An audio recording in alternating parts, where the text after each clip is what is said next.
બીજી તને ખબર છે પાકિસ્તાન જીતની ઉજવણી કરે છે અત્યારે. યસ, આ ખ્યાલ છે ને તમને? તને પેલું એ લોકોનો ઉર્દુમાં આપણને હળવું આવડે નહીં, પણ અરબીમાં કંઈક નામ રાખ્યું છે એનું. કંઈક એને લોકો નામ, એ તહેવારનું નામ આપ્યું છે. ફટાકડા ફોડે છે અને આખા દેશમાં એ તહેવાર ઉજવાશે કે આપણે આ યુદ્ધમાં જીતી ગયા.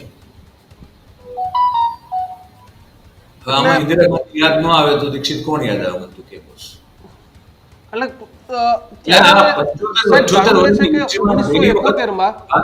આ 78 વર્ષની હિસ્ટ્રીમાં પહેલી વખત પાકિસ્તાન જીતના ફટાકડા ફોડશે કે જે ખરેખર તો એવું કઈ થયું જ નથી, પણ છતાંય પાકિસ્તાનને મુંગેરીલાલના હસી શબ્દો આવે જ છે. કાલે એ જ કીધું કે જે યુદ્ધ જ નથી થયું એનો વિરામ કેવી રીતે હોય? યસ યસ, તો જાહેર થયું. અને પછી જે યુદ્ધ જ નથી થયું એના જીતની ઉજવણી પાકિસ્તાન કરશે. કેમ?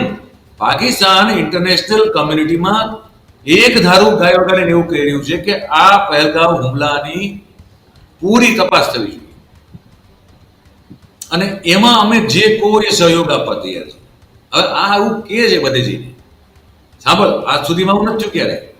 આજ સુધીમાં 26/11 નો હુમલો હોય કે બીજા જે પણ બધા ચમકલા હુમલા હોય, આતંકવાદી હુમલા હોય, તો એમાં પાકિસ્તાન એ હંમેશા, પછી આપણે પઠાણકોટ વાળો હોય કે ઉરી વાળો હોય કે ને, પાકિસ્તાને કોઈ જગ્યાએ તપાસમાં સહયોગ આપવાની વાત નથી કરી. 26/11 મુંબઈ હોય નથી કરી. આ એક કિસ્સો પહેલો એવો છે આટલા વખતની હિસ્ટ્રીમાં કે પાકિસ્તાન એમ કહે છે કે પઠાણકોટની તપાસ કરાવો, અમે સહયોગ આપવા તૈયાર છે. કે ભાઈ અમે નથી કર્યું. એ સલાહ એવું કહે કે અમે નથી કર્યું, અમારો કોઈ રોલ નથી. મિત્રો, આવા જ વિડીયો અને શોર્ટ્સ જોવા માટે આજે જ અમારી ન્યૂઝ રૂમ યુટ્યુબ ચેનલને સબસ્ક્રાઇબ કરો.